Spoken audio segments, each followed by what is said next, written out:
Welcome back to the Financial Works YouTube channel. In this episode, we're diving deep into the essential concept of self-determination in trading. So, if you're new to this, don't worry. We're here to guide you through it all. Let's get started. Self-determination is a critical factor in your success as a trader. But what does it mean? Firstly, let's understand that in the world of trading, you're the boss. No one is going to tell you exactly what to do. There aren't any strict rules etched in stone for you to follow. It's both the beauty and challenge of trading. You have to chart your own course. Now, picture this: you're the captain of your trading ship, sailing through uncharted waters. The decisions you make will determine whether you navigate those waters successfully or end up shipwrecked. That's why it's vital to have a plan. Your plan should be like a roadmap that guides you through the ever-changing landscape of the trading market. Without it, you're essentially wandering aimlessly, and that's not a recipe for success. One fundamental aspect of self-determination is learning. To make informed decisions, you need to understand the market you're diving into. Think of it as studying for an exam. The more you know, the better your chances of acing it. In trading, knowledge truly is power. But where do you start with all this learning? Begin by studying the assets you want to trade. Understand their history, how they're influenced by various factors, and what makes them tick. For example, if you're interested in stocks, learn about the companies you want to invest in, their financial health, and their market performance. Another crucial aspect of self-determination is discipline. Trading can be exciting, but it's not a game of gut feelings and hunches. It's more like a chess match where each move counts.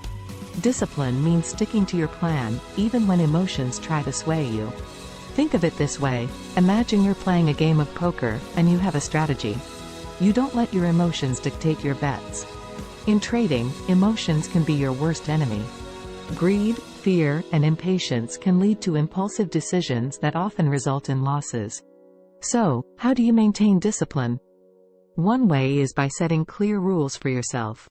For instance, decide how much you're willing to risk on a single trade, and stick to it. Avoid the temptation to go all in on a hunch.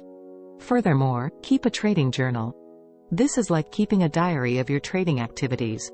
Write down your reasons for entering a trade, what you expect to happen, and how you feel about it. Over time, this journal can help you identify patterns in your decisions and improve your strategy. Another key aspect of self-determination is adaptability. The trading world is constantly changing, just like the weather. What works today might not work tomorrow. You have to be willing to adjust your strategy as market conditions shift. Imagine you're driving a car, and the road suddenly becomes bumpy. You wouldn't keep driving at the same speed, right? You'd slow down and navigate carefully. In trading, adaptability means recognizing when your current strategy isn't working and making the necessary adjustments. But remember, adaptability doesn't mean jumping ship every time there's a little turbulence. It means being flexible while staying true to your overall plan. Lastly, patience is a virtue in trading. Rome wasn't built in a day, and neither are successful trading portfolios. It takes time to see substantial gains. Don't expect to become a millionaire overnight. Think of it like planting a tree. You nurture it, water it, and wait for it to grow. Over time, it becomes a strong, towering oak. Similarly, in trading, your investments need time to grow and compound. So, to sum it all up, self-determination is the compass that guides you through the unpredictable world of trading. It's about having a plan, gaining knowledge, staying disciplined, adapting to change, and being patient. In the next episode, we'll explore the importance of managing opportunities and risks in trading. If you found this video helpful, don't forget to like, subscribe, and hit that notification bell for more educational content. If you have any questions or topics you'd like us to cover in future videos, please leave them in the comments below. Happy trading!